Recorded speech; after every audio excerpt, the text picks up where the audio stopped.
हजार ऊर्ध कोटी टंका विजु जनता दल अकाउंट को आसी। नवीन बाबू आपण कहि परिबे कि ए जो इलेक्ट्रॉन बॉन्ड रे आपण को किए किए केते टंका এবং कोन पई दैछंती आ ए टंका रो केउ बाटे दुरुपयोग करछंती आपण। ओडिशा लोक बंचिया पई संघर्ष करथुवा बेले विजु जनता दल वर्तमान सबुठु बड़ दल जा पाखे कि सब कथा कथा से कहि रखुची मु टंका दे वोट किनिबी।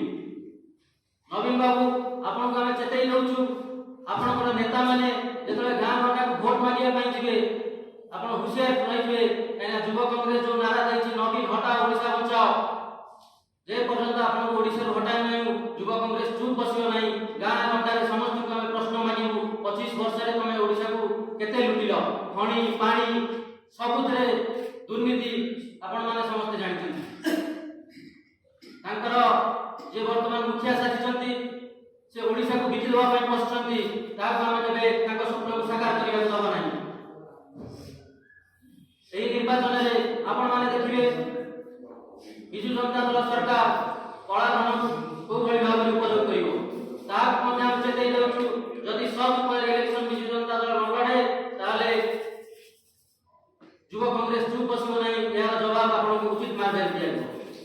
ये तो गला राज्य सरकार का कथा आसीबा केंद्र सरकार 10 वर्ष शासन राज्य रहे प्रधानमंत्री से कहउछंती पड़े विश्वगुरु प्रथमे से कहितले 15 लाख टका समस्त का अकाउंट को आसीबो। आज जाके से टका आसिला नाही किंतु इलेक्ट्रल बॉन्ड मध्ये जणा पड़िला केते टका ताको खाता को आसीची एवं केउठु आसीची सेति पई से तर तथ्य देबा राजी होना। रोजगार कथा कहिबी वर्ष को 2 कोटी रोजगार देबे कहितले किंतु एबे कहउछंती कोन ना रोजगार एक जुमला थिला। से तांकर प्रथमे कहले मोदी ग्यारंटी